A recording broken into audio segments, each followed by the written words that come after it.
welcome to Podcast vs. Player, episode 244. I'm one of your hosts, Cal, and as always, I'm joined by a man who met a Scouser who has a job. He was so impressed, he nearly bought a big issue from him.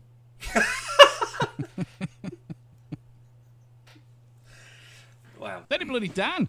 Hello. Hello. May the 4th be with you, sir. Star Wars. It's December. It's not December. It's September almost. Yeah, but it's Ahsoka time. It is Ahsoka time. Yeah, Ahsoka Tano time. Yeah. I'd love to have an Ahsoka in a tub and watch Ahsoka. But I tell you what, I still can't deal with this weekly malarkey. I was fine with it until it was good. Because the last few Disney Plus shows have been hit or miss, and it's like, I can wait a week, it's fine. Okay, well tell me a hit. A hit. Only Murders in the Building. It's fucking brilliant, and I love it. I thought you were going to stay on Star Wars theme, but sure. Oh, Star Wars. Mando. And I mean, I'm going to include Andor, but I was happy to wait weekly for it. nah, But I didn't like it as much as you did. that's true. But and you didn't wait. You watched it all. No, I watched I think there was 3 maybe I watched in one big go because it was over the big heist thing. I watched that whole thing in one, and that really helped. But Boba Fett wasn't particularly great. It was fine, but it wasn't great. I forgot that was a thing. Yeah. Most of Mando's been pretty fucking solid. Andor I think was great. And yeah, I don't think they've done any other sort of Star Wars. They've done Visions. Well, you got Bad Batch and that. I know. I mean, but again, you rate that. I don't really care. It's another animated thing that's just not. It's one I was happy to wait for, but it would have been better if it was all there and ready to go. But this is again, this is very much more. It's not I think there's been a fight in every episode, and this goes back to my whole. This is how you have to make TV programming these days. Yeah. You can't have a show that's fantasy action or have some element of action without having a fight at least once an episode. Yeah. And I personally find it quite tiresome because it's just God's sake, because all they're doing is just they're trying to find another reason to have a big old brawl. Yeah. Whereas this is, again, it's the same thing. There's been a fight, but at least it feels earned, most of them. Yeah. It's not a huge brawl. It seemed more natural, like it's happened because it's the timing, rather than just going, we've got another 15 minutes of runtime. We need to, yeah. I was a bit disappointed that, speaking of, that the last episode was only 35 minutes or so. Yeah, it seemed really quick. Quite annoyed with that, because I think the first episode, because we got both parts released simultaneously, but I'm pretty sure the first episode was an hour. It wasn't far off.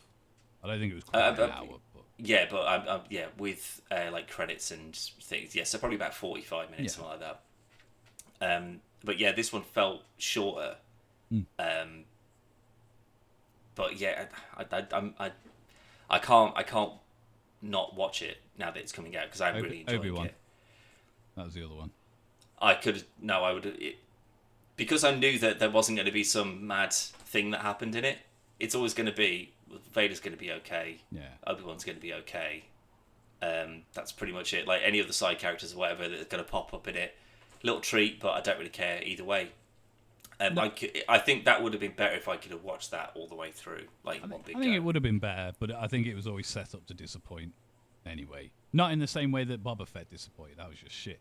But Obi-Wan was at the time, and we talked about it when it aired. But at the time, it didn't make sense anyway, because it's him and Vader aren't going to meet because they don't up until that point in A New Hope. But they did retcon it, so it's fine. But I will fight anyone that says if you take out the Vader bits, that Obi-Wan was a good show. No, it's not. it's him and Leia just sort of going around doing nothing, daddy-daughter things, yeah. And it's just sort of mild adventures at best. Oh, I hate Reva as well. Yeah, I know you weren't a fan of her. I think she was fine. I think that the fact that she was a youngling that survived, I thought that was quite fun. But now, apparently, because there's Cal that's a youngling that survived. There's Ray Stevenson's character was apparently a Jedi. I don't think he was a part of the. He wasn't a Padawan. Yeah, He wasn't a kid. She was a youngling though. I think she's too young. I think she just looks young. I'm sure they said it. No, because I'm pretty sure he was a Jedi and then he walked away, but survived the purge. I think that's what they said. So he wasn't a Jedi. Just found her. I think I could be wrong, but from memory, that's what happened. Because she looks like she's about 19 or something like that, so she's way too young. But it seems that this purge didn't really do quite as good of a job as they maybe let on in A New Hope, where it's just like, yeah, this is just like Obi-Wan, and then he finds Luke, and then there's Yoda in a hut, and he dies immediately. And that's pretty much it. There's no one else. Actually, there's loads of them. I mean, they're like Kanan. He got away. He was a Padawan. Yep, exactly. Apparently, the stormtroopers are so bad at their job that they can't even shoot kids properly. So it was basically everybody who was on the right-hand side was out of sight. Yeah. Everyone's getting shot this side, and the other ones are just like Scooby-Dooing off. Or they just went, right, who's the Padawan that we don't like the most? Right, push him out. Make sure he gets shot, and we'll all hide in the broom cupboard. Or the remote, the place where they store all the visors. Yeah. We'll hide in there. And then we'll all just pile out and all have our own separate adventures and find our own crews or whatever. What if one of them was... Obviously, it's not going to be Ray Stevenson because he's too old. But, you know the one who goes to Anakin in the third one? And he's like, Master Anakin. The little kid. And he's just like... What if he's one of the younglings that escaped? Are you telling me that the first guy he lit up his lightsaber with, he survived? Nah. Maybe we even saw Reva Marek. get stabbed to death, almost. No. She hid in But the you pot, see- didn't she? But you see what I mean? Like, there was... You can't even kill a room full of children properly. Like, half of them you miss, How and the would other you ones do when it, you... Dan? Gas them! Gas them or blow them up from orbit. What are you playing at? You've got massive spaceships. You want to go in there and shoot every one of them individually? Don't be stupid. He had to prove his worth, didn't he? Yeah, do it by going, right, can we target all the ships to blow up this one temple, make sure that we definitely vaporise literally everybody in there and the archives so that no one else can rebuild? Or how about I lead a team of idiot soldiers who could get killed by children and we'll go down and we'll potentially stab them all to death? Fuck that. What a film that would have been.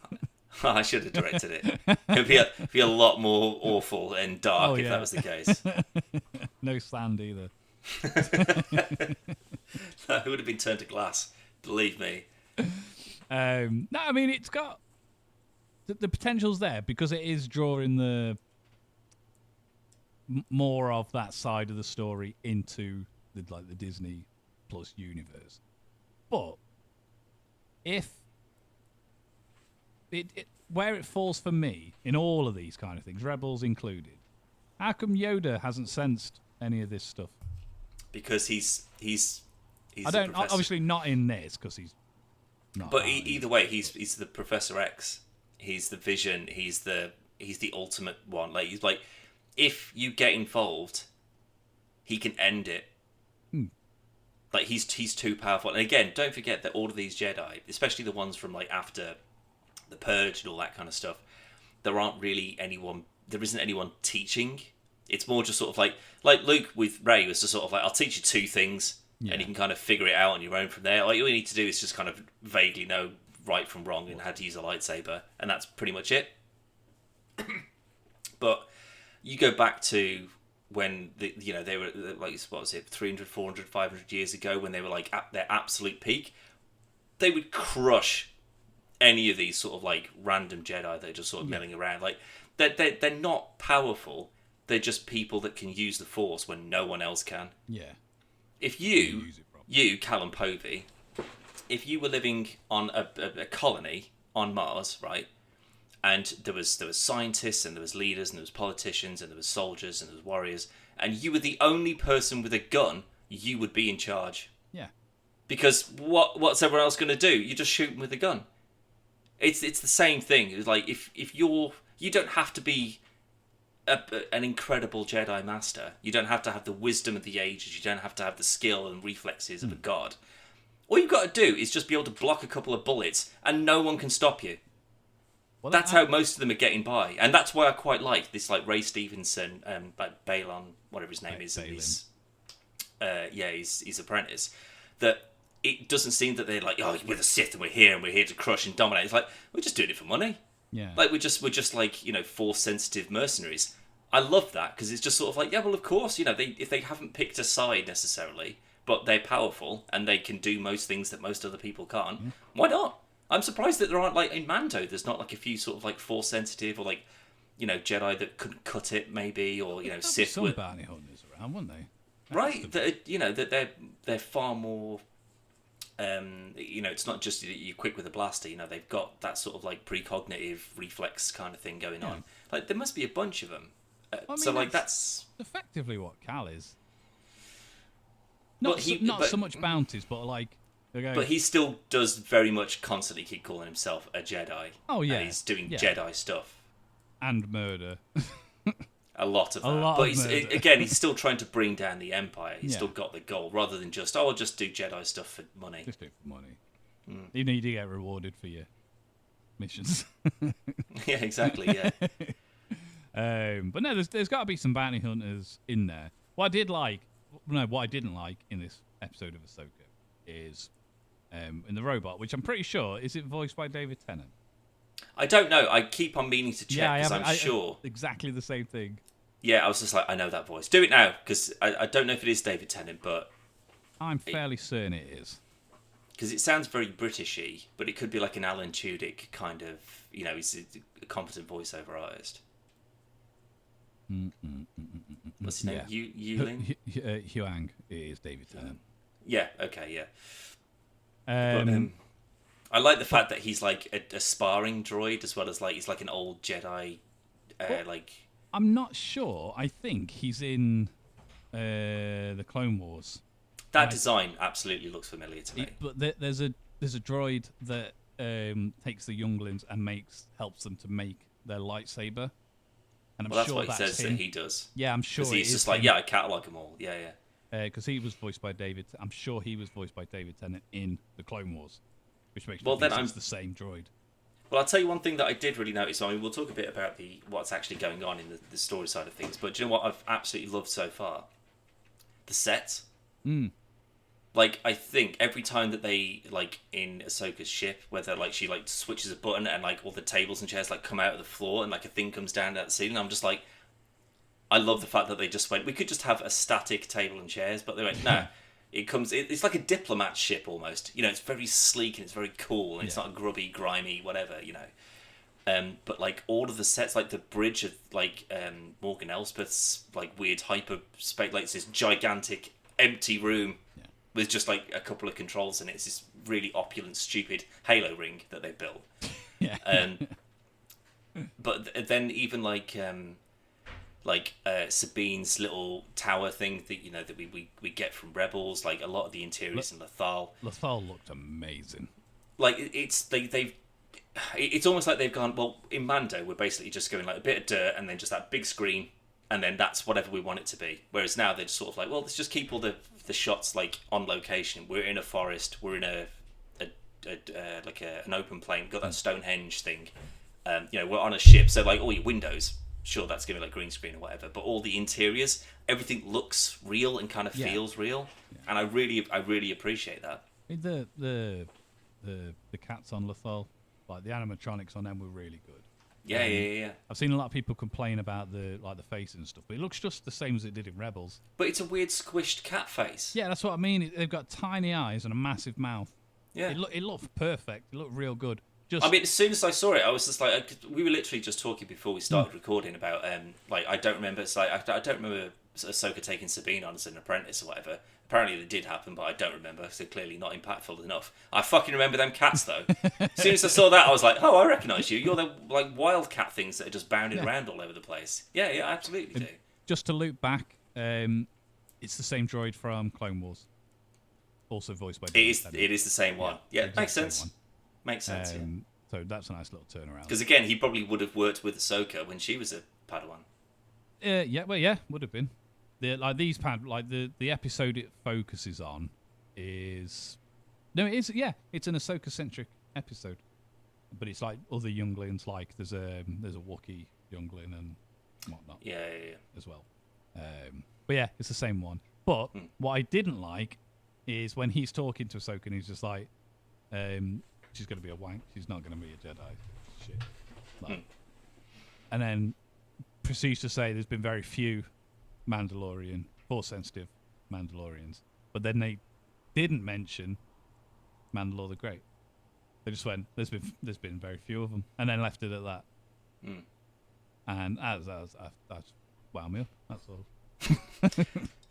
It's like the only time you ever really going to get a chance to mention where did the Darksaber come from? Who made the Darksaber? And they didn't do it.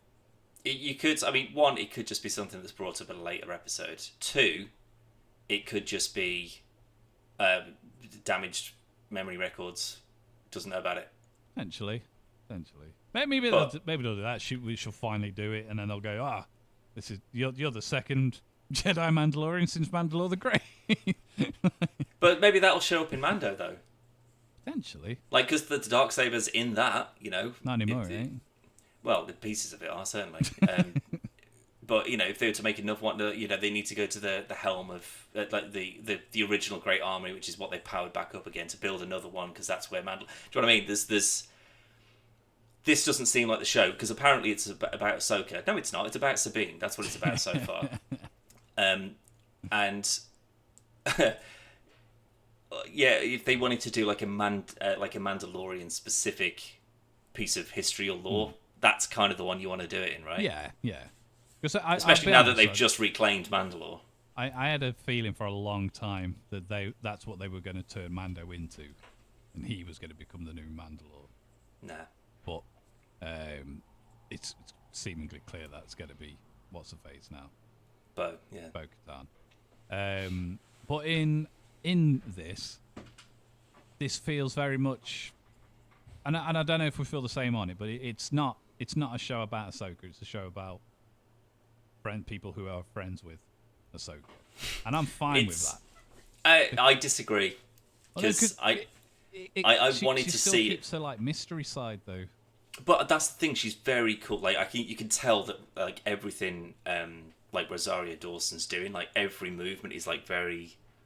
It's very sort of wistful and very sort of Jedi mastery, because like she probably is the best one that's out there at the moment. Like even when she in the shipyards, where fucking Taub from House is like the Empire like chief guy. Also, if you're planning on jumping someone, don't go for the Empire. Shoot them first, then say it. Say it as much as you want to after you've shot them, idiots. But the dude with like the Inquisitor's blade, like in the knight armor, Marak. Yeah. When like he sort of like he throws his lightsaber and then he calls it back through the smoke, and she just goes like that, and he just goes whoop, straight past her. Like she's like none of these people seem to be a threat to her whatsoever. I think the opposite for that bit though. Like everyone she's fought hasn't been a challenge at all, and I don't think like Ray Stevenson's Balin, I don't think he's going to be that much of a threat to her in terms of combat and force abilities and stuff. But the obviously we don't know who Marak is, but it seemed to be, especially when he looks at his gauntlet and he's got the thing to say that the ship's coming, he was just fighting her to keep her busy. Yeah, and I'd agree with that. Yeah, the fact that she wasn't putting a load of effort in, but neither was he. Yeah, because there was a bit where she went. Right, okay, now we'll have a crack then. Yeah. Like, it's almost like it's just testing each other's defences until you sort of... exactly. Like, they're trying to... Can't work out, like, not who's the best fighter, but what's the best tactic for this. Because Ahsoka's still I wouldn't say a tactician, but... She's an excellent fighter, though. She learnt from Anakin, who arguably was one of the better fighters. But well, he almost killed all those kids, didn't he? So he's pretty good. I don't know though, because obviously we don't know who it is. I don't think it's. I've seen a few theories, and as mentioned off the podcast, I made a note with a timestamp of who I think it potentially could be. So, we'll So update- it could we'll update. it could be Ezra, it could be Kanan, like a brainwashed version or something It's like definitely that. not Caden. Oh, is he dead? Kanan's dead. Oh, okay. Well, the Force ghost of him, I don't know. Like, Well, a lot of theories are saying it's Ezra, but that doesn't make any sense because if they're trying to reach, they're building this fucking ring that they stole from Lightyear. That's where when you talk about it, you mentioned Halo, I was like, I've seen it somewhere else. It was Lightyear. Like, but why are they building that to get to Thrawn? Because Ezra's with Thrawn.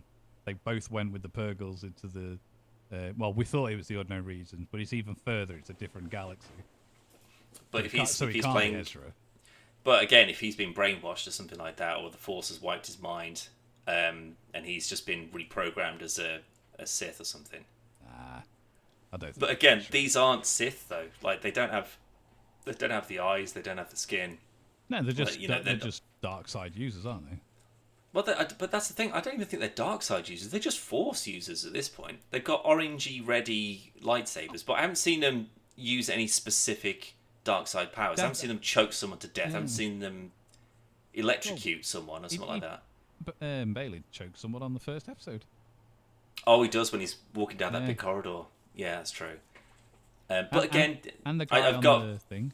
everyone does that at some point because that's usually their turning point as to whether they, do they let them go or do they crush them. So I don't. It's whether you kill them, I suppose, is whether I it's suppose, yeah. a dark side thing, which he definitely does. But yeah, I don't feel he's like he's not for the glory of the Sith or blah blah blah. It's just no. This for the money. this woman, she's paying all right. We can take care of ourselves or whatever. They strike me as if, especially with it, like, because he makes that offhand comment about it'll be a shame because there's no other Jedi left. And I think it's the first or the second episode. But if Ahsoka turns around and went, whatever she's paying, we'll triple it. the rebellion will triple it. They'll go, okay. And just go over to the rebels. I guess so.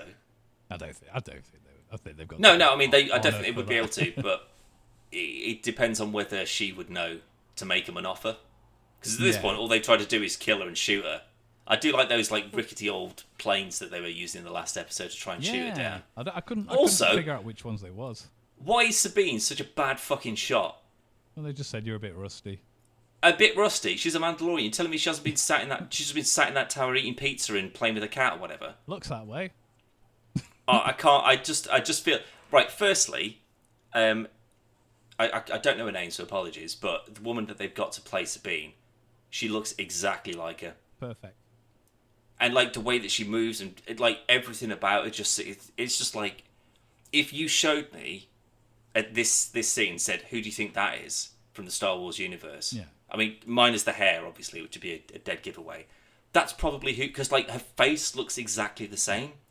Like I don't know if they just got her really eyes aren't as lucky. big. But that would She's be a weird if it cartoon were. character. It'd be like an Alita battle angel, massive eyes on her. But like she looks great. Like she genuinely feels great. I mean, again, Rosario Dawson's just smashing it. Like she's a proper wise, very good Jedi. And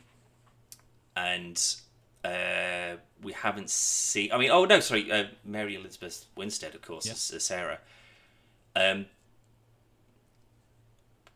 Fine. I think she's I mean, a good choice.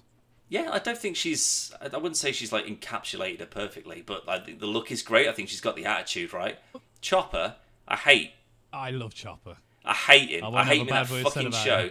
about But they fucking nailed him in this. Like it's Voice is exactly perfect. it's well, it's a recording or whatever. It's But Dave Filoni.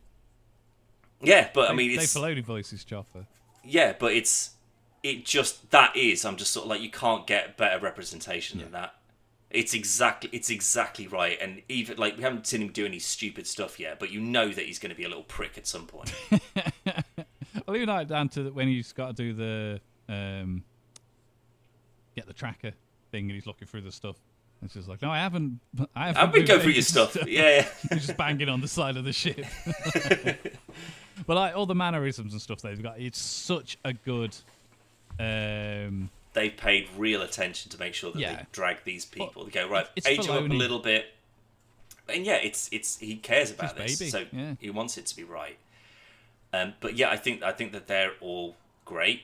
There's like casting wise, I don't think there's a single misstep. No. Like everyone just seems to be absolutely, but not only just doing a good job with what they're given, they're doing a great job of recreating a character that usually I imagine that most of them probably have never seen before. It's a good possibility, yeah. I mean, I assume all of them, with the exception of obviously like Balin and stuff, are new characters. But I imagine like when Apologies, not sure of her name, but when she was cast as Sabine, if she didn't know, she went and watched all her Rebels. Oh, 100%. Yeah, yeah. Yeah. You would be, you'd have it on an iPad just off screen or something to just watch and go, right, how would she sit in a certain, like, if you're doing your job properly, that's the kind of attitude you want it, because then that's how people really go, wow, you nailed it. But yeah, I can pretty much guarantee that none of them, I'm sure they know what Star Wars is. I mean, Mary Elizabeth Winstead, she definitely would, because she's married to Obi-Wan fucking Kenobi. So I bet she's sick of it by now, where she's just like, oh God, will you start? I just imagine him just making lasagna or something in the kitchen. He just turns around and it's just like, Hello there. I still would have beaten him. It doesn't matter if we were on Mustafar. And she's like, oh God, shut up, Ewan. Fucking hell. Like, so she's just been dragged into this. I've seen plenty of like pictures just... I saw one the other day, it was just like, oh, I'm watching Ahsoka for the story, yeah, definitely. And it's just loads of pictures of her arse in those yellow trousers. And I was just like... I mean... I can't knock their point out a really good point there. It's a very good point, but that's like... She's only been in like 4 scenes over 3 episodes. Yeah. And most of them are her face, so... It's because people will go out their way to notice stuff like that. Oh, yeah. I mean, it was definitely noticed, but it's my screensaver. But and I think she's cast really well. And I know we're saying like she hasn't been in it a lot. If you actually go through all the Rebels, she's not in she's usually in the start of the episode where she's briefing everyone, and then Ezra, Kanan, Sabine, Chopper, Zeb go off and do the actual mission, and then when it's time to be picked up, she'll come back, and then you'll have she's like a coward. That's what you're saying. Yeah, well, she typically she'll stay with the ship unless it's like going to talk to someone or whatnot. But she's the pilot, and that's what she's always done. And then there's some Hera-centric episodes, but for the most part, it's about Kanan and Ezra. That's the bulk of Rebels, and that seems to be the case here. Which I'm but it's fine Ahsoka with. and Sabine, yeah. Yeah. I mean, I said it from the get-go, and I've yet to be proved wrong. This is Filoni doing another season of Rebels. And I'm 100% for it. And he's doing, again, we're only 3 in, but he's done a real good job, like, personally. I think... Yeah, I think the pacing of it is really good. Yeah. But also, like, I was talking to a mate of mine who was just like, he's like, have you started Ahsoka yet? Because we used to talk about Mando all the time. Yeah. And I was like, yeah, it's great. You should get into it. And he's like, do I need to watch Rebels first? And I was like, kinda. Like, it's really not very hand-holdy with like, oh, this is who this is and this is why this person's important. It seems like it's like, if you're not going to watch it, it's fine. Like, you're not going to get completely lost, but there's a lot of it that you won't understand. So when they're going, this is Sabine, Ahsoka's apprentice, you go, oh, that's the woman from that episode of Mando. Okay, sure. She's got an apprentice at some point, sure. Like, again, it doesn't take a genius to figure out, okay, well, they've clearly got some bigger history. But you're not going to understand. She's actually, like... She's also a really good Mandalorian. Like, I don't understand why would she be bothering with a lightsaber? If you can't use the Force properly, just shoot people. You're very good at it. I think it's more of a discipline thing, because like one of Sabine's biggest problems was she was very very hot-headed, but she was a very good like tactician and stuff as well. Yeah. And then she only, like I say, she only wanted to learn when she got the Darksaber, and then Ezra started teaching her how to use a lightsaber, effectively. But one thing I don't remember, because the lightsaber she's got, it says it's Ezra's. A modified version of Ezra's, yeah. But Ezra's had a blaster. That was his second one, though, wasn't it? But I can't.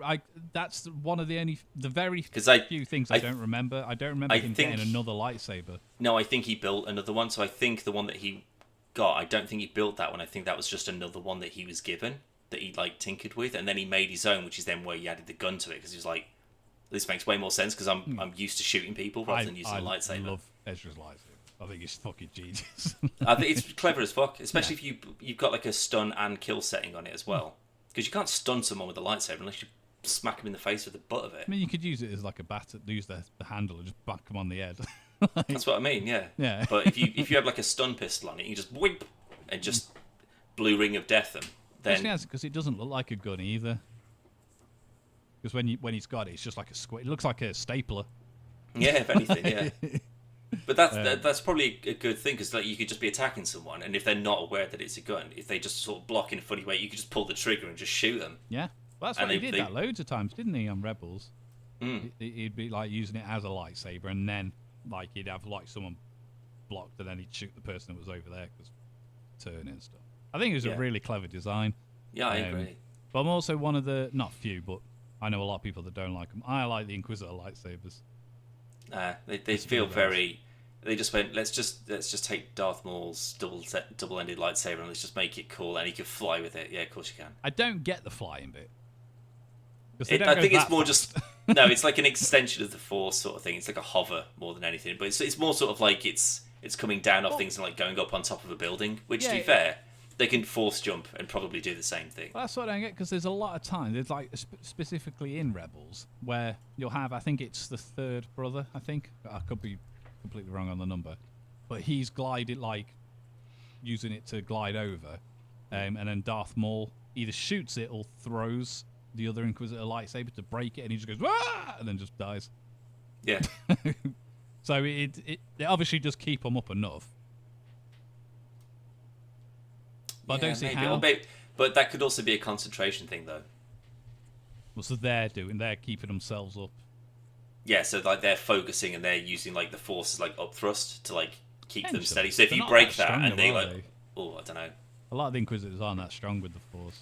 But this is the thing; it doesn't really seem to make a huge amount of logical sense. That's why I don't really like it. Because like to have one that's sort of like, that can just sort of like turn around. That I guess if there was something to block it on the other side, or like, I like the idea of people like it's only happened a few times I think, but when like someone like they've been striking on it, say, and they're blocking it, and if they know that like if they move away, they can read that next move. But if you just turn it off and it just goes past you, you just turn it back on again, and you've just got a straight shot at them. Like people using it like tactically rather than just so you can block, then turn it off, and then sweep someone's leg with it. Yeah. Like, that sort of stuff I really like. And you could do that quite well with that when it's sort of like spinning around. It'd be really unpredictable to know which end's going to light up and which end's going to come at you. But they just didn't really seem to do that. They just turn it on, they could fly with it, and then use it as a normal double-ended or single-ended lightsaber, which, again, it seems more it was designed more than function, I think. Yeah. Well, whereas the gun saber, if you want to call it that, I think that is far more function over design. Because, again, he's a good shot. He's been used to shooting people. Because he's a murderer. Stick a lightsaber on the end of it, because why not? Yeah. Because then it stops people being able to shoot you. It's quite useful. Yeah, I think it's brilliant. And, like, I mean, there are some that do. Obviously, Luke's used a blaster and a lightsaber and stuff, but that's in two hands. This is light travel. He's got to pack one thing. Yeah, exactly. It's like a multi-function charger.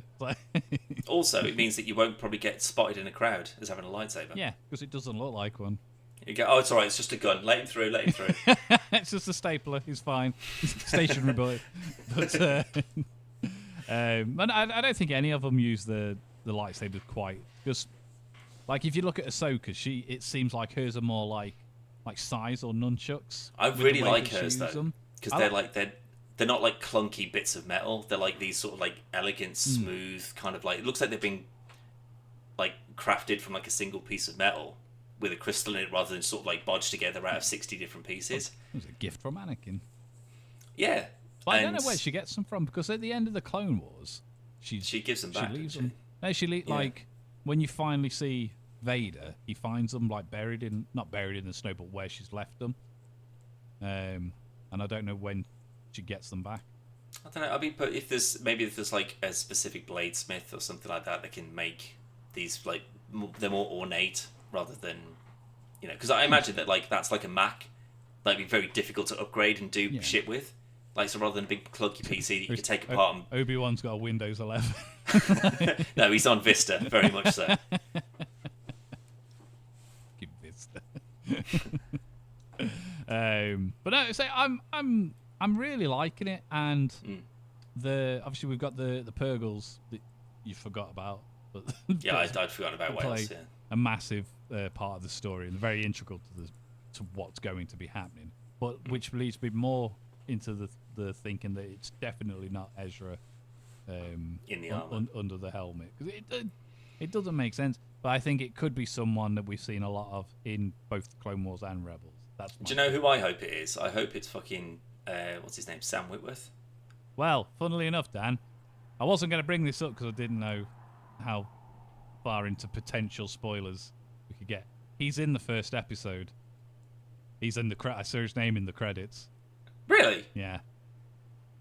And he's in as additional voices. And of course, because he's been voicing Star Wars forever, hasn't he? No, because he's not in the first one, but he is in the second one. And in the second one, Marek grunts, which would count as an additional voice. So okay, but then let's just. So it might be Starkiller. No, it can't be Starkiller because that's who I've got in my. That's my thing. No, but I don't think it's that Starkiller. No, I think it would be if it's. It can't be because that was Vader's apprentice twice. I mean, it's the same story. No, but I mean, it was like the first one died and the second one is a clone. Yeah. So unless there was another clone, but then again, timeline-wise, I don't know how that would work out because it was like. No, like I don't think it's the Starkiller from the games. I think it's Sam Witwer. If it is, I think that would be.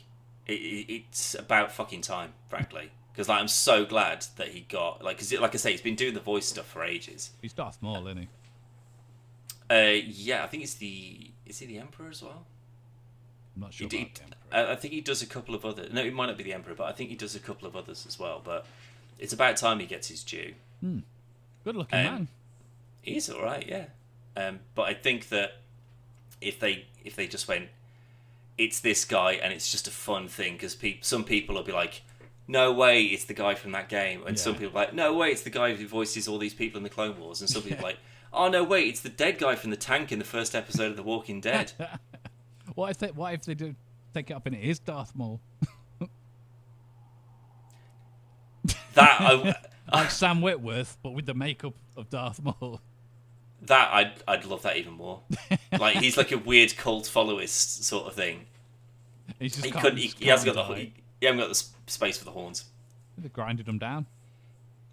Plus that ties him in with the Night Sister from Dathomir as well. I guess. Oh, I really hope it is. It's not going to be Darth Maul.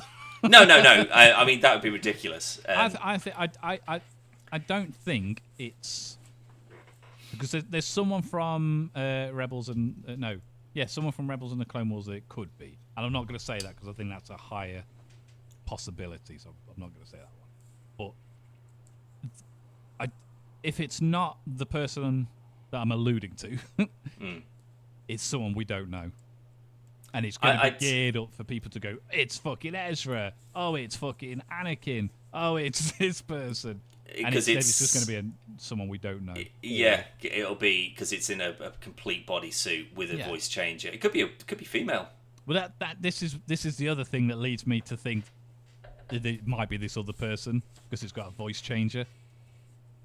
I'm trying to think of any sort of like random females that were. I'm not going to say a name because if it is a spoiler. But that's what's on yeah, maybe like another random. Like Padawan or something like that, maybe, or a robot. Could be a robot. Might not even be human. Could be a robot. Could be Grievous. Grievous's offspring, back for revenge. I mean, to be fair, there's in one of the Star Wars comics, Palpatine gets a team to go and retrieve Grievous's body, and then he basically brings him back as he puts Grievous's It's really weird because it's not like he's brought him back to life, but he takes his essence and puts it in a... What's the droid? It's like a combat droid. Like a commando? I think it's a commando droid. Yeah. But Like one of the... It's like BD-1 or something like that. It's... I have no idea. They're like Clone War commandos. Yeah. Like the ones you could play as Battlefront. Yes, yeah. One of them. He puts it in one of them. Right. What? So, the man that was like mostly machine, they just made a full machine. Yeah. Would that make him easier to blow up and stuff? No, because he's still got all of the... Because what he wanted to do was give him force abilities. That's the whole point of the program that he's doing in the comic, is he wants to give Grievous full force abilities, so he gives him he puts him in a robot? No, he gives him a new body. He's still got I see. all the... But he's got no memory or anything. So he's not like... He's not there going, Obi-Wan Kenobi. Also, that's just reminded me of something that did wind me up. Ahsoka does, like, she finds like a map thing, Apple of Eden from Assassin's Creed.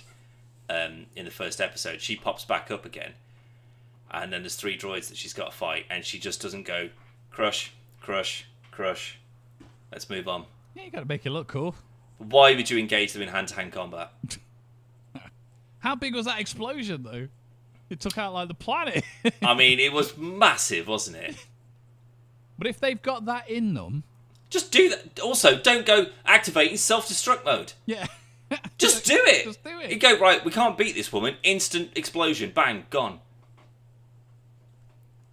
Be a bit of a shit episode, though. First episode. Well, Ahsoka's dead. They float it. Well, to be fair, when they stabbed Sabine, I was just like, this is bold.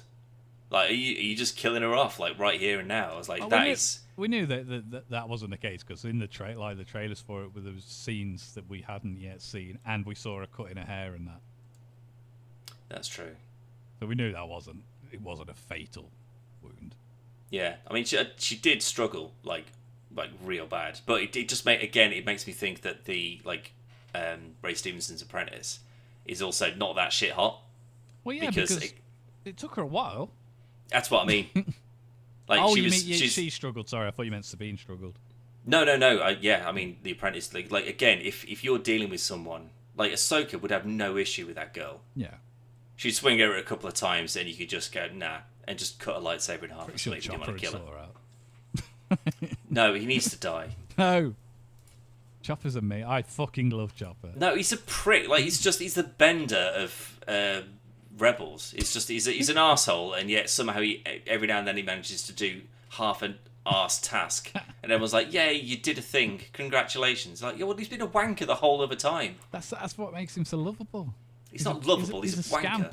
He's a scamp. If you were at a party or you worked somewhere and that was somebody just come in and they drink your tea purposefully in front of you, and then leave you to clean up the mug and stuff like that, and they were just doing that time all the time. I think you'd fucking hate them. I think it's just an astromech thing.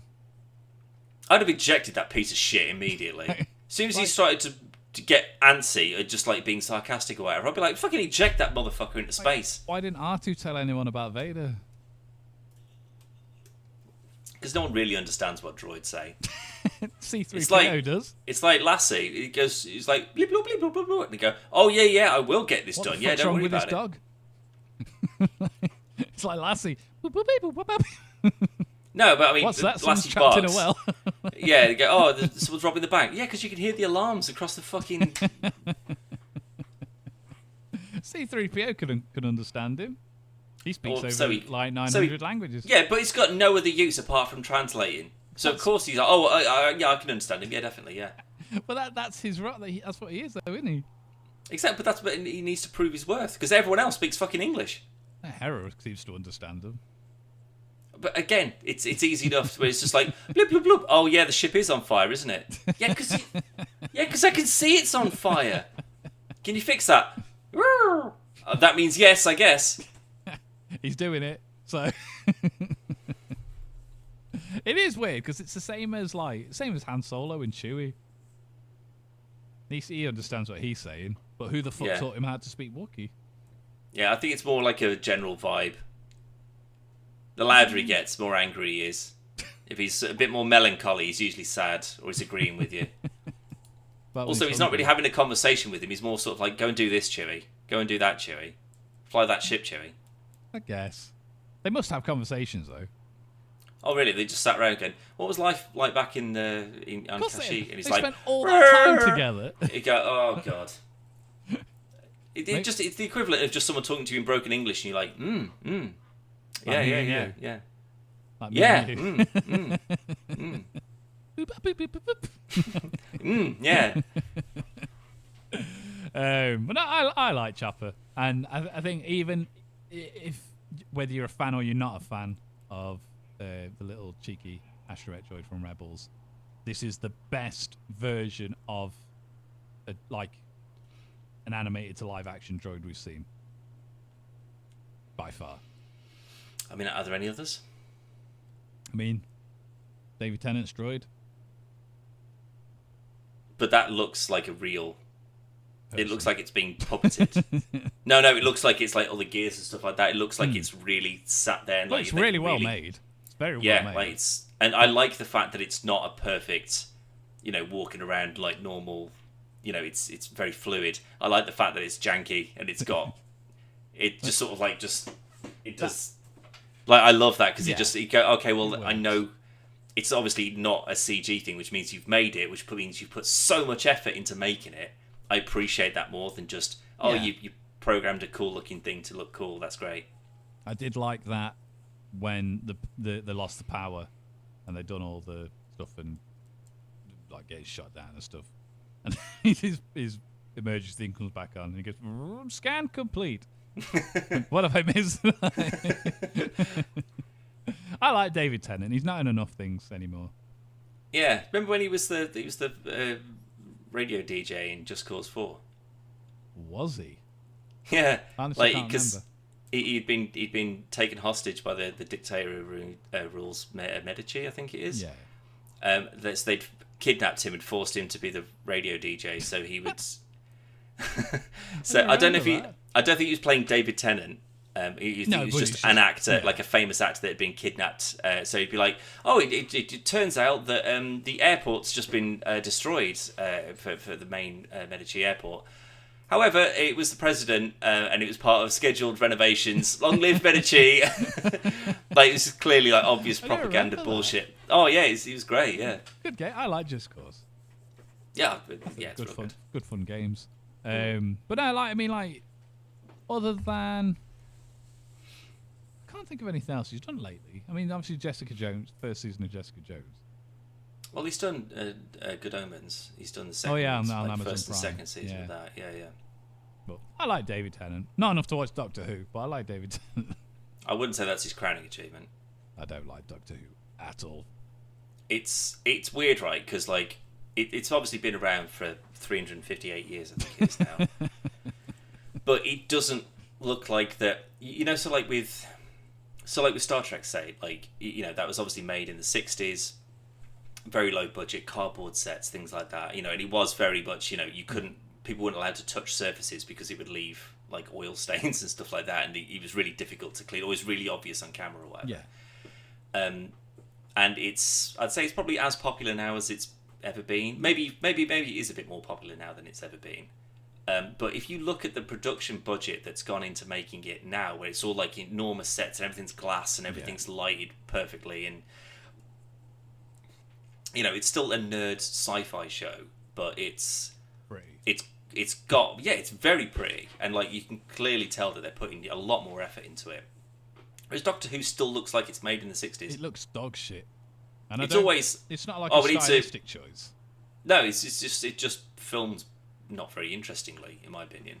It's a BBC made production. But that's why I've given up on watching anything that like British network TV's made in a long fucking time. Oh, I was watching. What did I go? I went to cinema to watch the Turtles the other day. Yeah, the new Turtles. Yeah, real good, by the way, very good. But there was an advert at the start of it, and it was about a kid like playing on his tablet and watching TV and stuff. And then there's an old bloke, and he looks through the window for some reason. and he's like, you'll get square eyes watching that. And then it's basically the moral of the story was you don't get square eyes looking at content. You can learn dependent on the content. I believe it was a BBC advert. I'm like, what the fuck are you making where I'm gonna learn something? I got EastEnders, Songs of Praise, or the Probably news. Strictly Come Dancing, if that's on BBC. I don't know if that's an ITV thing. I don't know. It's one or the other. Isn't it? They've got one. Yeah. Dancing with the Stars, Dancing on Ice, Summer to do with more dancing. I don't know, but people pay. Like the only reason you pay TV license is because of the BBC. That's fine. Okay, I pay a TV license. What the fuck am I paying for? Like, look at all the stuff that Netflix is making. Yeah, the only thing I've ever watched on BBC, I think, is football. That's all I ever watch on BBC is football. Yeah, it's like if there's usually when it was like a World Cup thing, it's just like my mate would be pestering me to watch it. So I'd be like, well, what's it on? Like the Women's World Cup semi-final the other day. I mean, to be fair, I tuned in at 85 minutes. And I was like, it all. I'm good because like my mate was telling me it's just like because I could tell in those like the last sort of like because it was like 13 minutes of extra time, which is mental, and it was so scrappy. Like you could tell that every single person was giving us everything that they had to try. I'll be honest though, where you tuned in was where that started because the rest of it wasn't like. But that's it the thing. was boring as fuck. Maybe I just caught the highlights of it, but I was just sort of like, oh man, this is really fucking tense. Like it felt like everyone was just sort of like if one person made a mistake, the other that would be it. Like the other one would pull something back from it, but. Like that was the last thing. I've not got any interest in watching anything else that's on there because it is soaps and it is like they are trying to make content, but they just can't seem to keep up with. And like Doctor Who, I know it's just been recast as that. It's the fella from Sex Education, who I do like actually. The young lad. No, not the main guy. You know, his mate. The black guy. Yeah, the gay lad. The gay yeah, one. Yeah. Really? He's the new Doctor Who. Yeah. Wow. I like him. He's fun. Still not going to watch it. No, it's not going to be enough. But if they go, at some point they'll have to commit. They got to say it's been going for like 60 years at this point. Like either we have to put real money into this and make it look great and keep up with some of the other stuff, or we're just going to have to knock it on the head because it's just going to look the same. But that's the thing. Like this is what I mean with you're paying a TV license. Like thousands of people are paying TV license. Well, hundreds of thousands of people, and there's nothing to show for it. And Doctor Who's a prime example of it. I'm gonna have a look at BBC iPlayer right now, and I'm gonna see if I can even identify a fucking show that I recognise outside of like a soap or something. No, I mean, there is. So Starstruck, The Woman in the Wall, a football match. Help! I'm just murder mystery, whatever. Ghosts Us, whatever that is. No Activity. Henpocalypse. Oh, didn't Luther start on BBC? Yeah, and then Netflix were like, no, it's good. We'll have that.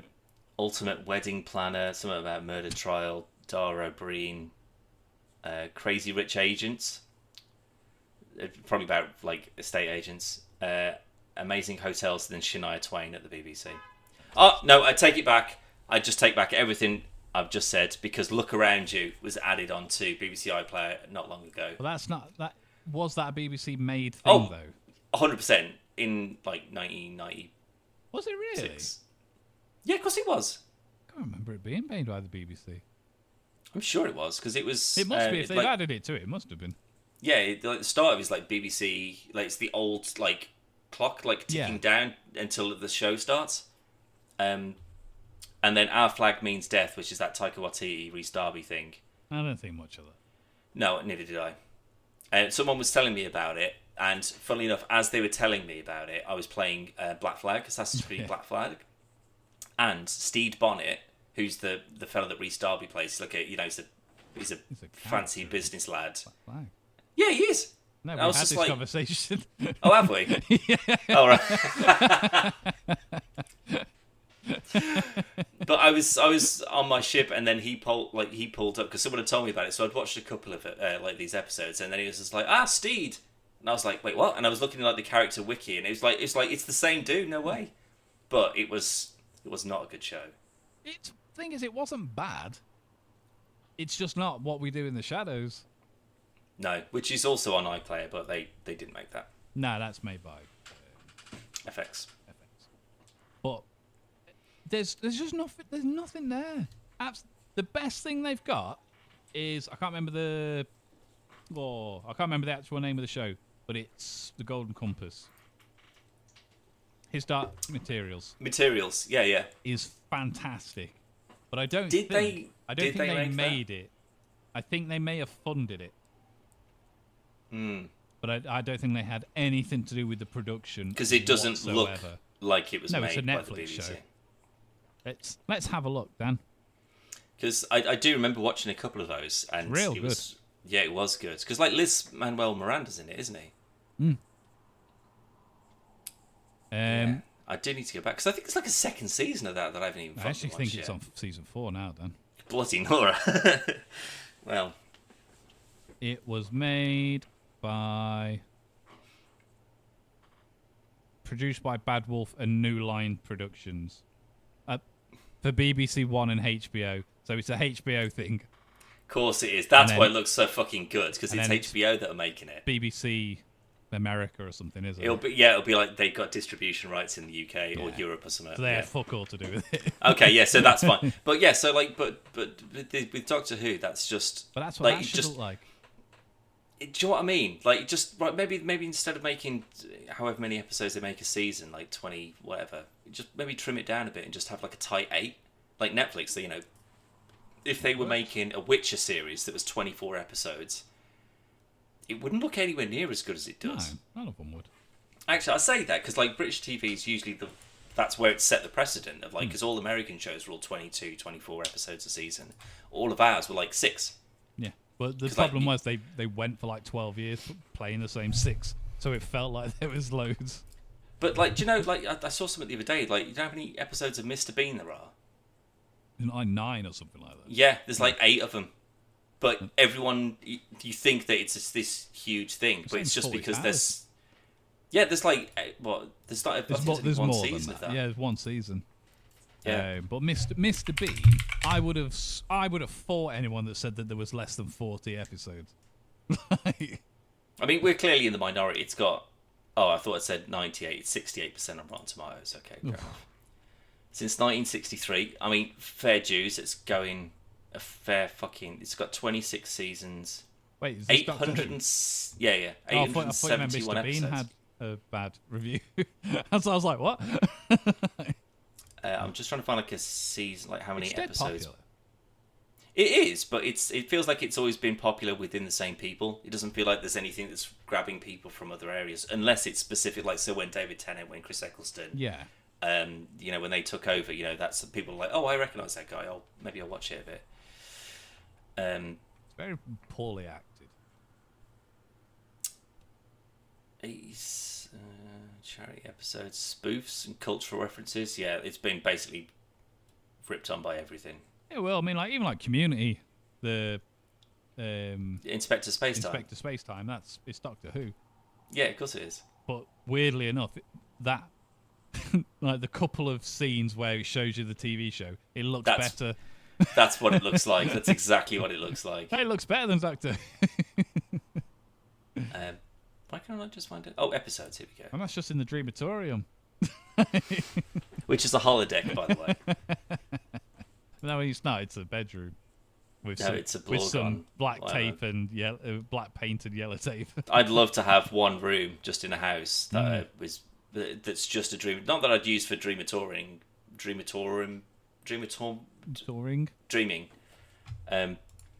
But just so that if someone walked in, only people who've watched Community would go, oh, no way. Or if they've watched Star Trek and go, no way, you've got a silly holodeck. This is awesome. Everyone else it would confuse. It would confuse. Even people that have seen it, I think it would confuse them. Right, list of Doctor Who episodes. Okay, so season 1 has got 42 episodes. Fucking hell. That Is that the That original can't be right. Yeah, that's from 1963. Yeah, with 8 million viewers. I mean, I suppose in 1963, it's nothing else to do, is there? Yeah, there was only like 3 channels then. So Very true. Unless that was like maybe it's like a series, like a radio show or something like that, maybe. Then season 2 is 39, 45, 43, 20, and then when we hit season 7, which is in the 70s, then it hits 25. And then it's been, to be fair, the seasons are getting smaller and smaller and smaller. So as soon as you hit like the 80s, it's down into single digits. yeah, but then again, like No, sorry, it's down to sort of like mid 20s. Oh, so it's still quite high. Yeah, and then so it stopped in 89 and then it revived in 2005, and there's been 13 and then 10 over the course of each season. So they're getting smaller, but I've got a feeling that that's not because they're trying to go, let's just make these tighter. It's just because they haven't got enough money to make another 20. All I could think of when you were going through that was, I was going to say, like back like in the older ones, they probably could have got a few episodes filmed at the same time to save money and then split them up, kind of thing.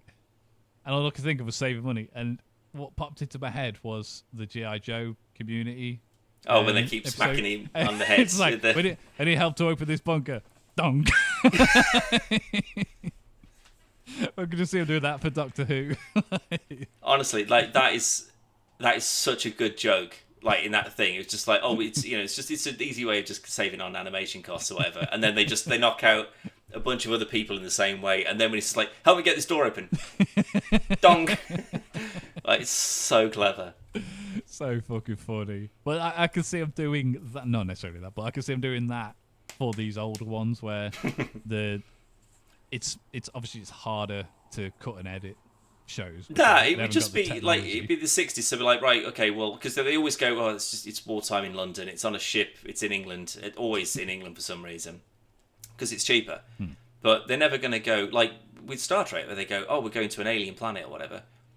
All you do, especially like I love it in like Next Generation, where it's like, oh, we're going to Viridian 6 or whatever, and then you beam down to a planet and it's just nothing. A couple of rocks that's next to them, or they go into a cave and it's probably the same cave that they've been using for like 20 years or whatever.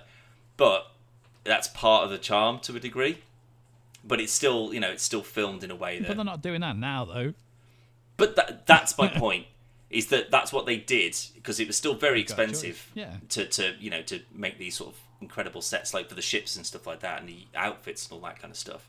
And obviously special effects didn't really exist to the same degree. Like you couldn't just make a cool space battle. No, you had to do it with models. Lasers.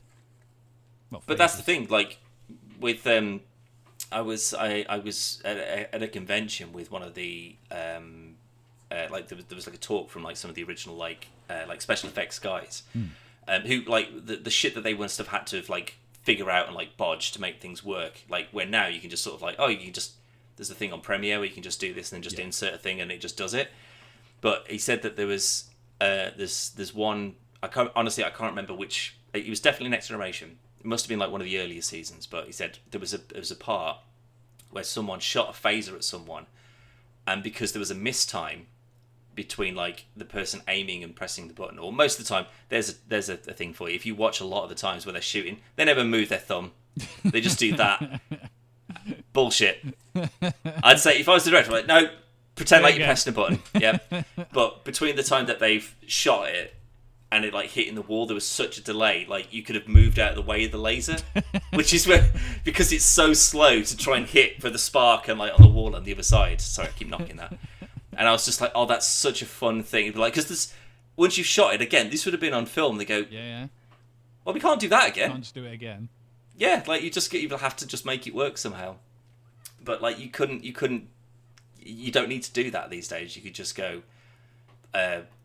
you just, because the sparks wouldn't even be like a thing, like a squib on set. It would just be, it's just an effect that you just pop in afterwards in the edit, Look at that clip we looked at yesterday from Corridor Crew from Gemini Man.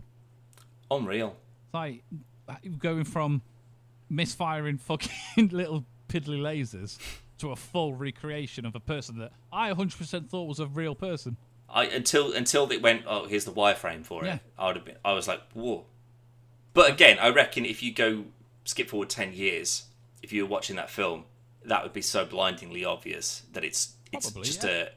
not a real person because of how good it would look then.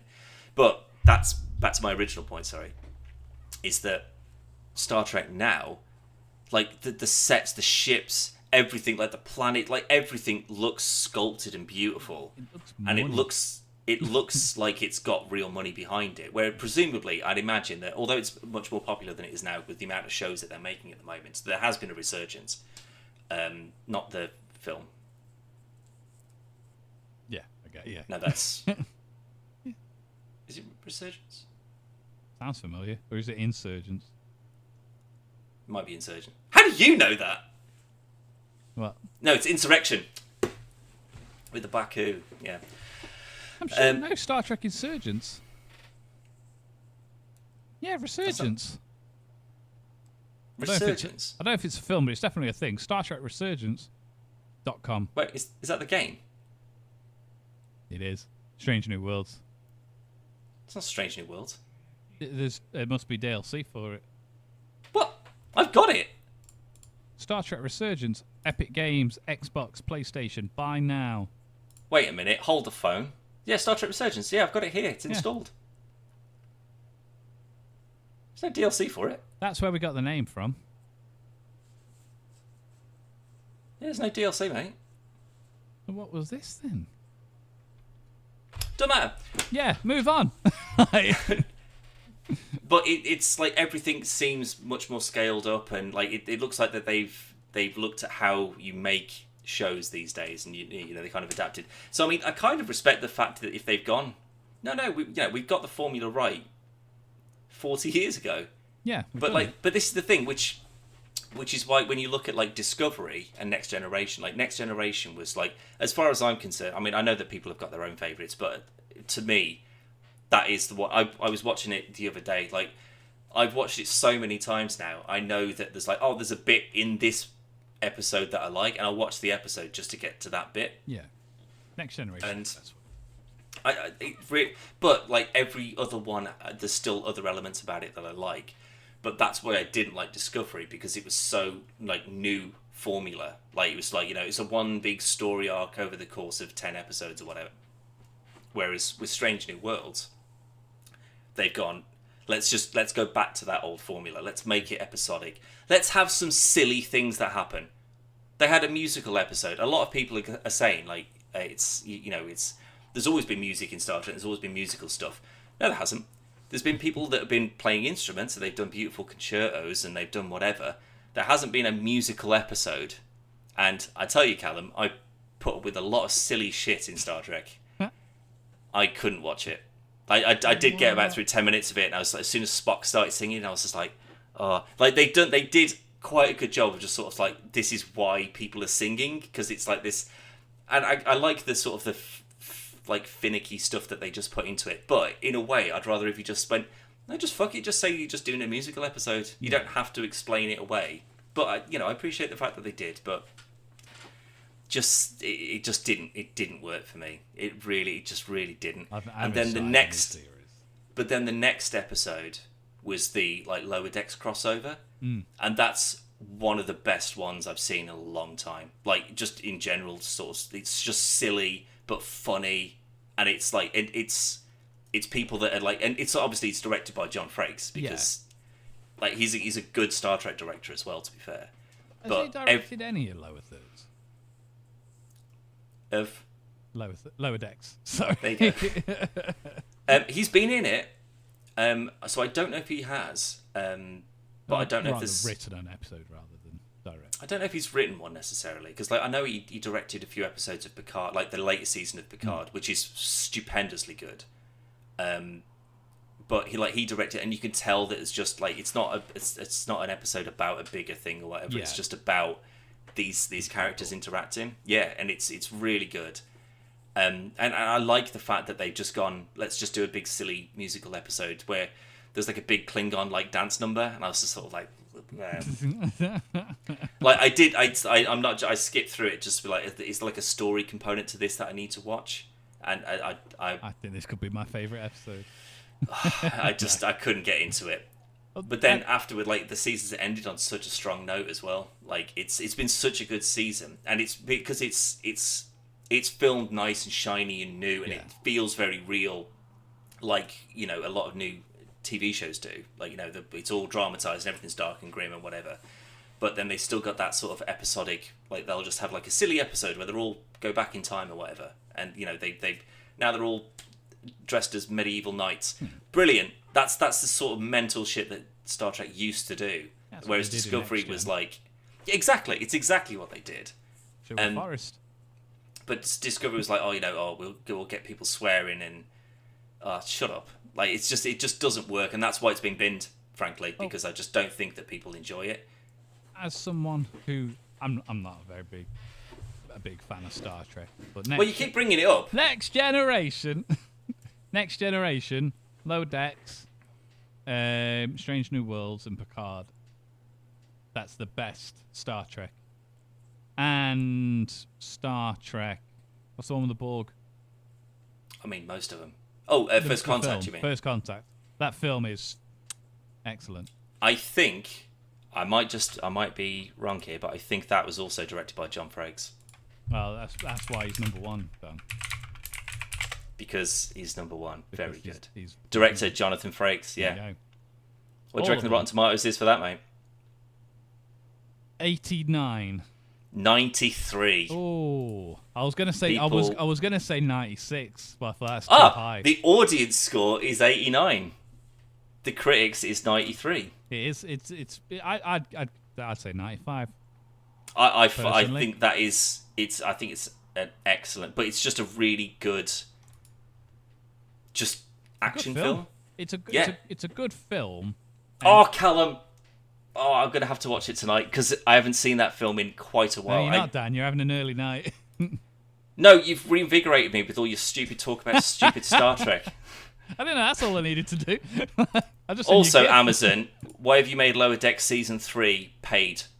Wankers. Like, Season 1 and 2, they're still free. 3, now you got to pay for it. Do you know why that is? Because I reckon Season 4's on the horizon, and if they want people to catch back up, they've got to go and pay for it. They did it with something else that I can't think of, but like if you wanted to go back and watch it before the new season started, you had to pay for it. Even though it was prior. It was very prior. Before we go, One Piece has also been added to Netflix today. I have seen the trailers for it, and it looks good. Mad. It looks like what I'd imagine that anime probably is. Like it's just a lot of just crazy characters and silly effects, and people. I saw someone fighting with like a sword in each hand and one in their mouth, which I thought that's probably a thing that's probably in the anime. Have you watched it? Like, have you? I've only seen bits and pieces of it, and it's always One Piece almost. Yeah. It's always been an anime where I've gone, I really enjoyed that. I'm definitely going to go back and watch all of it, and I never did. And since this was announced, I was like, I'm not going to watch anything, just in case it turns out to be good, and then I can watch it kind of like fresh without any real expectations. But from the trailer, I think it looks genuinely. I think it could be the best anime to live action. Well, I think with all like these big popular ones, so like there's isn't there another Dragon Ball thing or Airbender? I don't know, but all of the Dragon Ball and Airbenders have been dog shit. So.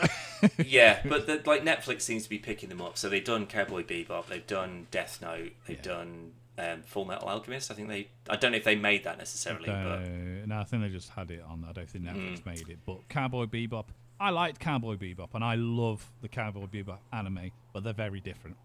Yeah. In one way, they butchered it and ruined it completely. But on the other hand, what they made was a good show.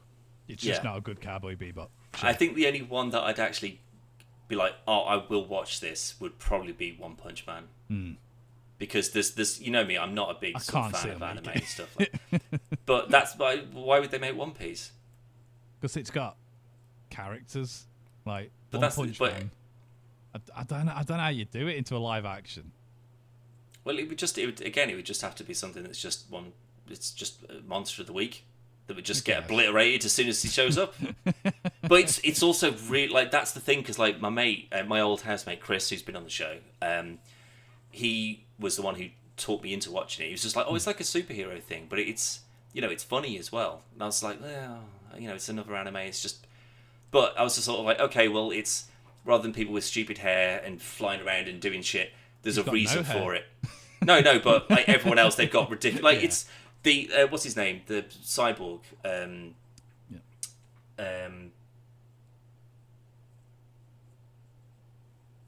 You know what I mean? I can see his name. I'm gonna have to look it up because I can't. God damn it! What's his name?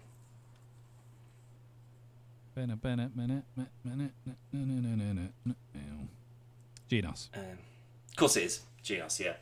So like he is what I imagine like every anime like main character is. He's flying around. He's just doing like mad stuff, and he's useless. Like compared to. You wish they were this fucking mellow.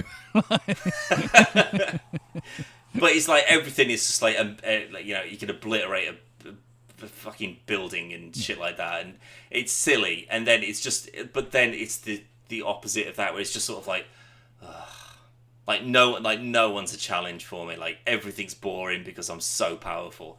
Like, and it's so funny as well. Like I didn't expect it to be as funny as it was, and I blitzed the whole thing in one punch go as soon as but I know that there's a second season that hasn't shown up on Netflix as of yet, so I haven't watched that. So I don't know if that's as good or not, but it would just be the same thing. It would just be a guy who's very bored all the time, and it's just like proper Power Rangers villains, just sort of like ha ha ha ha, like maniacal cackling, and then he will just come in and just vaporize them. Like it's so because it's so it's just like, but that's the thing. But it's. Everyone would be that thing. They'd all just be splatting into it. It's like, like when you see a kid just like, they recreate a fight or whatever, they're just slamming toys into each other. That's all I see. It's just that for an hour and a half. Screaming at each other. Tell you what. At least with this guy, he hits them once and they explode into a billion pieces. Perfect. Love it. Because I've had to endure Star Trek. I'm going to pick some animes that you have to watch. Oh, sorry. I think that's all the time we've got for today. So. I think this is the last episode that we'll be doing. Well, anything like so. I'll tell you what I've watched, and that might give you a bit of a hint. Yeah. I'm gonna do it now. But, I mean, no, I'm not going to watch it now. No, I told you I'm watching First Contact. Well, no, we say I'll pick some out. Okay. Well, I've watched. I did watch a bit of Attack on Titan, which I did think was actually quite good. That's real good. That was going to be one of the ones I was going to suggest. Yeah, so I probably should go back and actually watch that at some point. I did start watching like the actual anime for Full Metal Alchemist, and I was just like, this is probably a bit too much for me. I'm not into this. One Punch Man, obviously. Pokemon I've watched. Have you only watched one season of Pokemon though? Indigo League. I started rewatching it again. Like I think it might be about a year ago now. But I started watching like from the start. Yeah. And it is silly and funny, and it is quite good.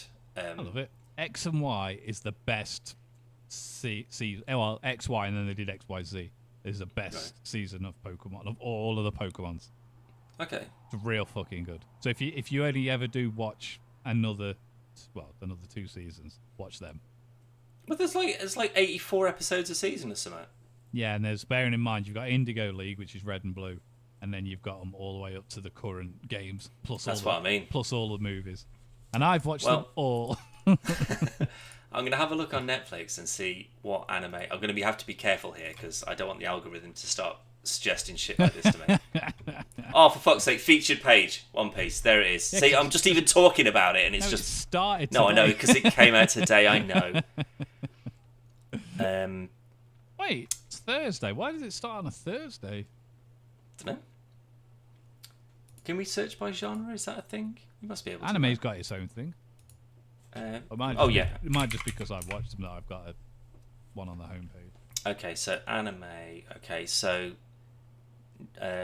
No. Cyberpunk thing, I did mean to watch that. That's alright. That Captain Laserhawk. Is that already on here? No, it's not yet. No.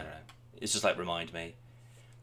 No. Howl's Moving Castle. I've heard of it. I haven't watched it. Howl's Moving Castle's amazing. Castlevania's awesome. Watch that. I did watch season 1, I think. Yeah, so those are all watched. There's only 4 of those. I don't think I even got into season 2. No, I tell a lie. Yeah, all of season 2's watched. Season Very 3. That's where I didn't watch. Okay, so I've got 2 seasons of that to go. Neon Genesis and Evangelion. Evangelion. That looks old. It is old, very old. It's Yeah. very good though. Tokyo Ghoul. There's that Cowboy Bebop thing. Yeah. A friend of mine, she convinced me to watch. It was like Space Dandy or something like that. I think it's called. Yeah, yeah. It's like a weird. It's like a bad version of Cowboy Bebop. Right. Okay. Yeah. I say bad. It's not shit, but if you're gonna watch one, watch Cowboy Bebop. Right. The anime, not the live action one. Ponyo. Ponyo's a cute film. I'm just trying to think of even just a name that I recognise. Princess Mononoke. Mononoke. Very good film. That I recognise. Blue Period. Yeah, there's a lot on here that I don't even recognise. There's a lot of really good ones that I know, like so stuff like Tokyo Ghoul. You could tell me that all of these characters were in the exact same show, and I'd probably believe you because they all look exactly the same. Did you ever watch Yu-Gi-Oh? No. I watched Pokemon and Digimon, maybe at a stretch. Yeah, but they all came. So Pokemon was on, and then once that season finished, they'd show the new season of Digimon. And once that's finished, they'd show the new season of Yu-Gi-Oh. They wasn't on like at the same time. But that was about like cards and stuff. It's the same as like Beyblades when you're trying to make a show about a thing that you just spin. Fucking Beyblades. Like you can't like. I mean, Pokemon was a creature that you would have, and it would fight, and it was big, and it was you could fly around on it, or whatever. That was cards and shit. Oh, Digimon Shut was a up. computer. No, Digimon, like the show. Digital monsters.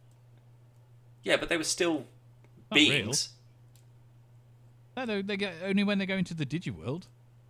Yeah. Yeah, but it's not in the real world, so it's no different than the cards. Could But the just say it cards was was- all they in the were still- head. Well, it would have to be. Like, if you're playing Yu-Gi-Oh in real life, it's all in your head. Yeah, well, that's what I mean. It could just be that.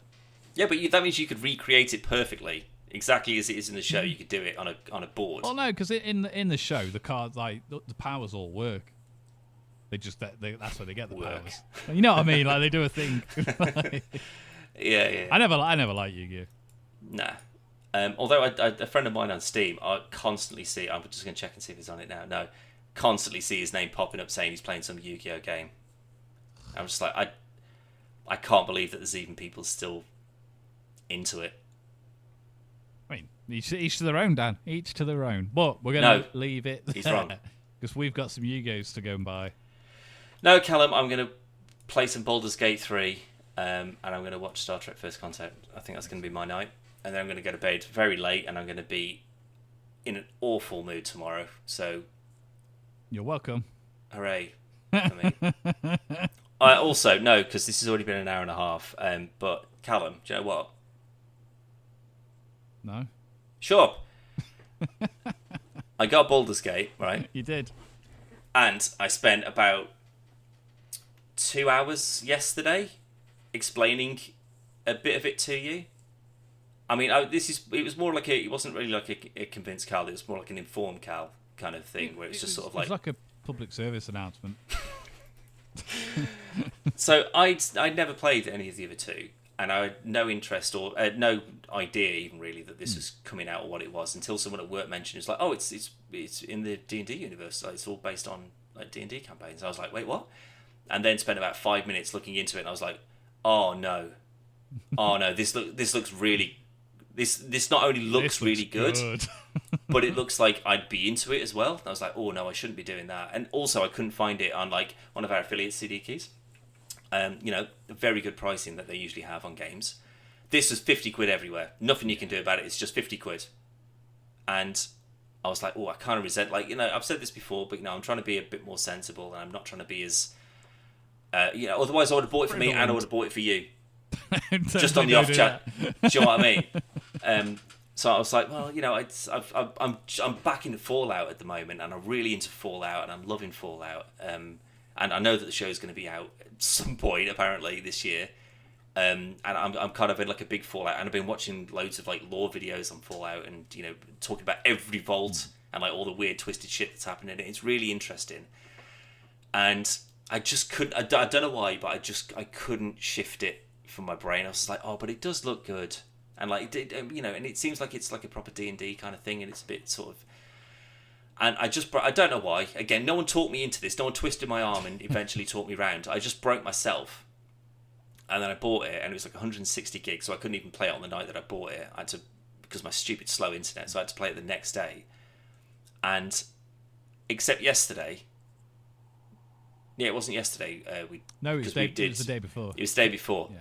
Yesterday was the only day that I haven't played it since I bought it. Like, for a significant amount. I mean, last weekend, so I bought it like the week before, I think. Last weekend, on the Saturday, I think I did about 14 hours straight on it.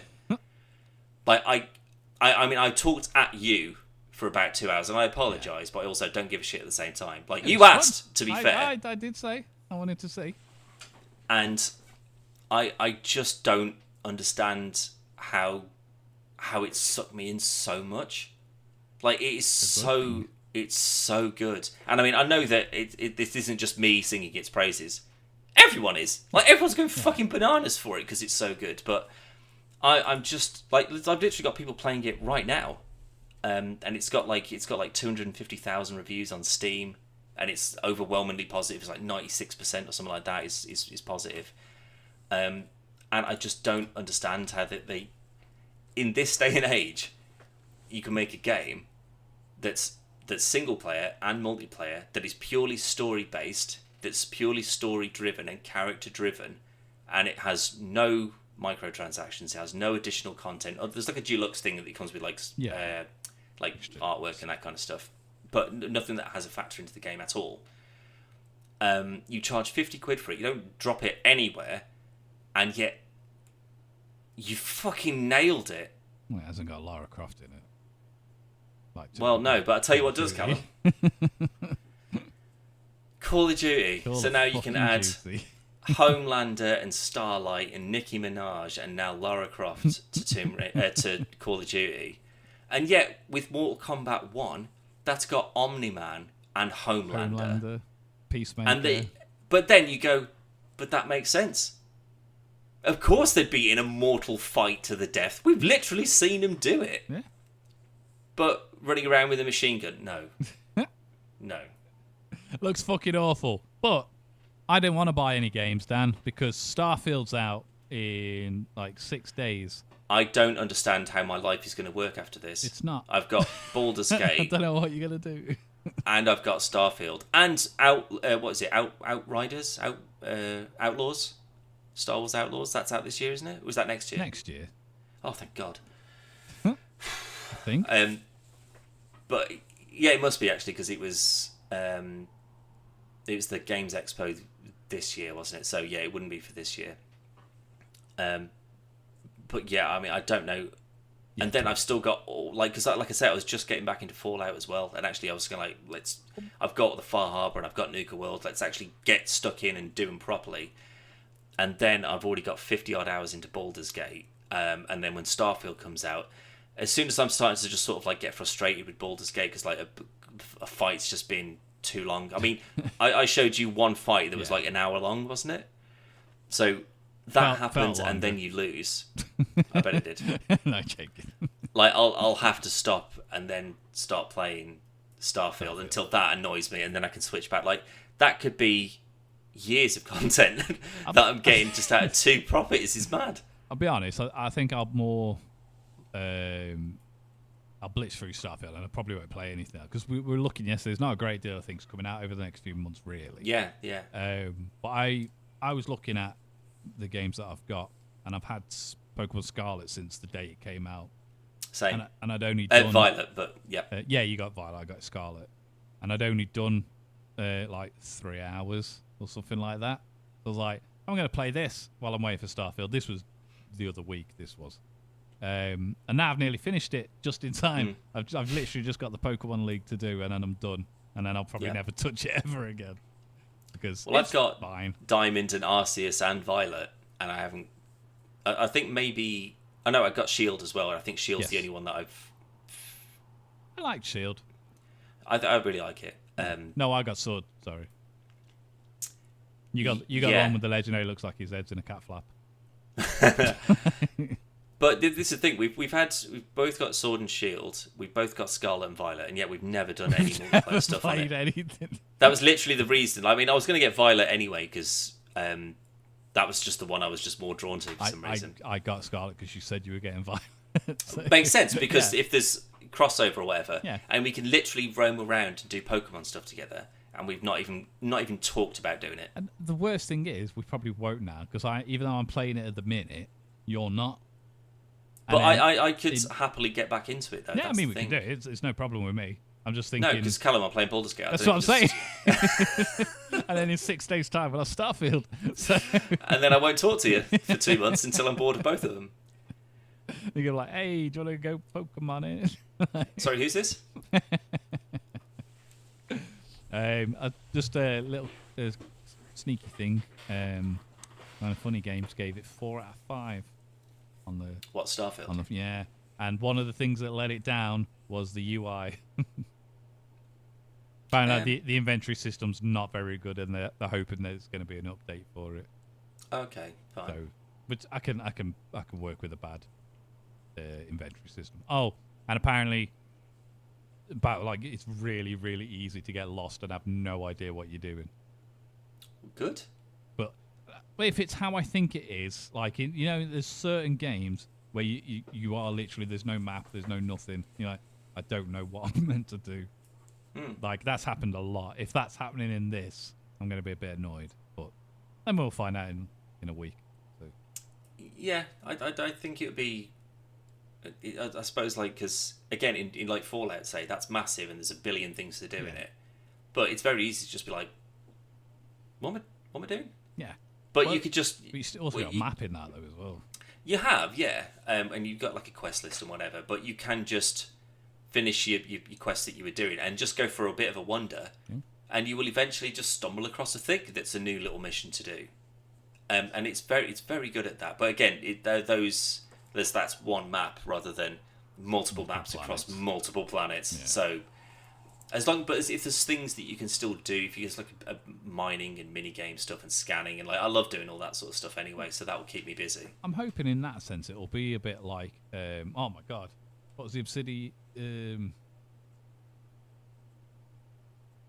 Outer Worlds? If it's like that, where I did play the game, obviously there were certain bits that force you've got to go here, you've got to do that. But for a lot of it, I just walked around until, like, oh, there's someone. I'll do that. But I just treated it as if it was, like, it's Star Wars, and I'm just going to just mill about, do what I want.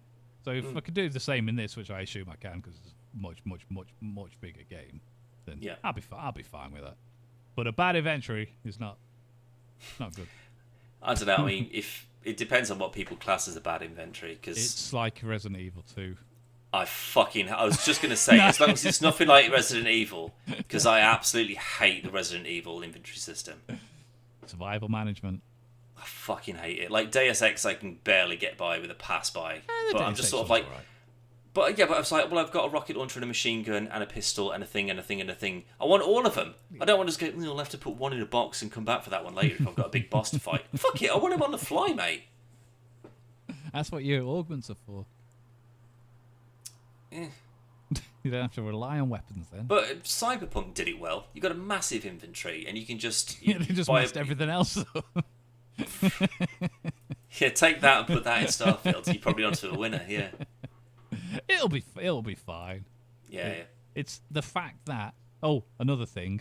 Again, it's not spoiler related, but PC ran smooth. No issues, no glitches, no bugs, no nothing. Xbox Series X, exactly the same. No issues. Xbox Series S, absolutely fine. No issues, no nothing.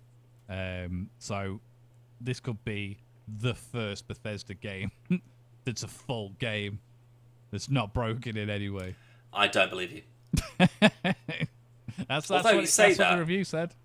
Wolfenstein, there weren't any issues that I had with Wolfenstein. Yeah, Bethesda didn't make it, though. Yeah, they did. No, they didn't. In Doom.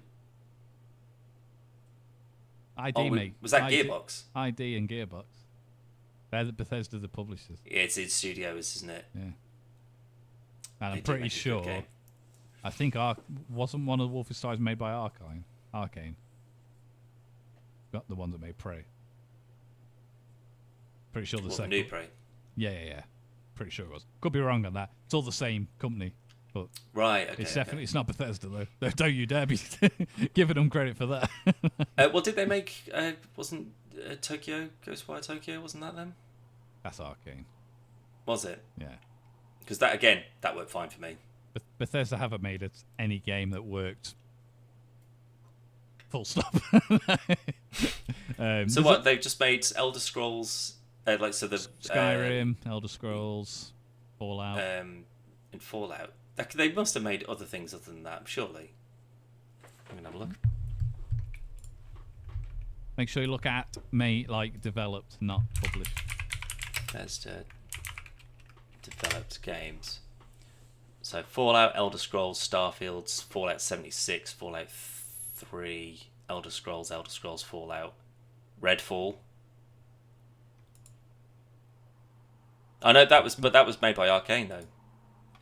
But it says developed by. But Redfall publisher Bethesda Softworks, Ghostwire Tokyo publisher Bethesda. Yeah. Dishonored definitely wasn't made by. No, it wasn't. Deathloop, that's Arcane as well. Yeah, it looks like it's purely just Fallout and Elder Scrolls. That's pretty much all they've done. I mean, to be fair, outside of the very, very long broken mechanics that they usually get with those, they're fantastic games. But the thing is, though, it's not like someone made what's a real small game? I can't think of it. Just a small insignificant game, and it's just buggy and broken. The huge games. The reason that people are not allowed it, but the reason people are okay with it, because they go, yeah, but you've got all of these tree branch dialogues going on, and I can fucking loot anyone I want, I can kill anyone I want. Massive open worlds, loads of weapons, customization, everything. So you're like, it's fine. Well, what all they've shown now is, because Microsoft pushed the release back, so it's not launching until it's got to be fucking perfect. Then I was going to say, they had them up against the wall. Yeah. If you release another buggy fucking we are, this is the big one. We just spent $27 billion.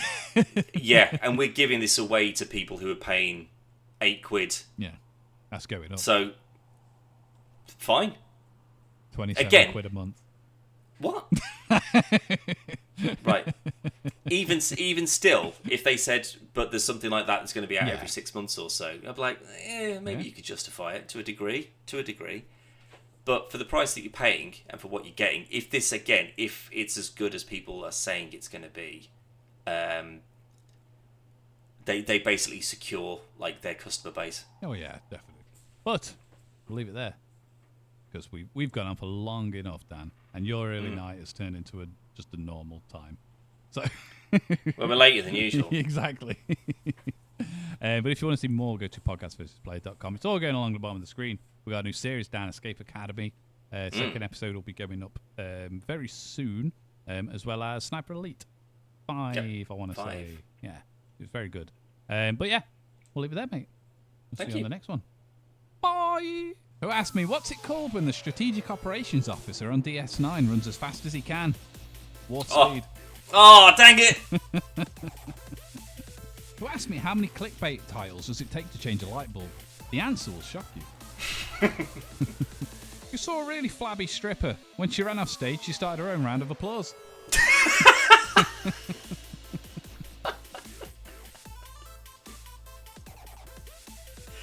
I didn't have any right being that funny. That's really good. Who's shit at telling jokes? He keeps on punching up the fuck lines.